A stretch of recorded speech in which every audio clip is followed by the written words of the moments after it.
আসসালামু আলাইকুম। আশা করি সকলে ভালো আছেন। তো হুটহাট করে মনে পড়লো যে পাস্তা খাবো। তো ৯টা বাজে এখন। তো রাত যদি ৯টা বাজে তখন পাস্তা পাবো কোথায়?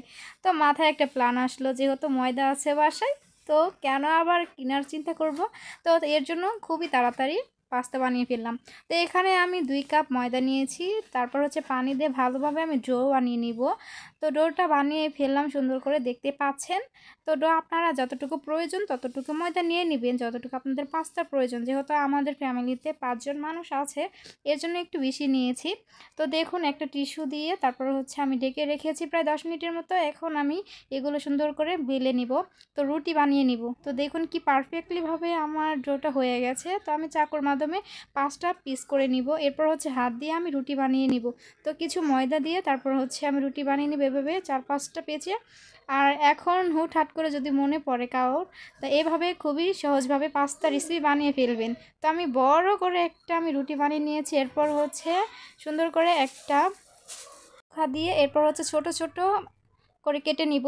তো হাত দিয়ে ২-৫টা এভাবে পেঁচিয়ে নিব। দেখতে পাচ্ছেন কি সহজভাবে আমি পাস্তাগুলো বানিয়ে ফেললাম মাত্র ৫ মিনিটে।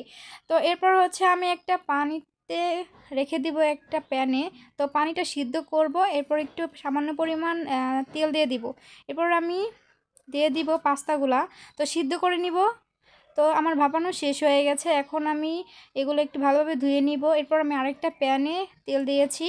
পেঁয়াজ মরিচ স্লাইড করে কেটে দিয়ে দিলাম তেলের ভিতরে। এরপর হচ্ছে একটু নেড়েচেড়ে নিতে হবে। সামান্য পরিমাণ লবণ দিয়েছি। এরপর হচ্ছে একটা গাজর দিয়েছি।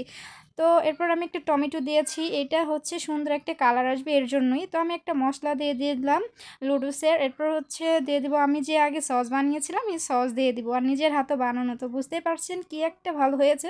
তো আমি একটা ২টা ডিম দিয়েছি এখানে। তো আপনারা আপনাদের ইচ্ছা মতো দিতে পারেন। তো আমি এখন দিয়ে দিব পাস্তাগুলো। তো পাস্তাগুলো দিয়ে তারপর হচ্ছে নেড়েচেড়ে নিব কিছুক্ষণ।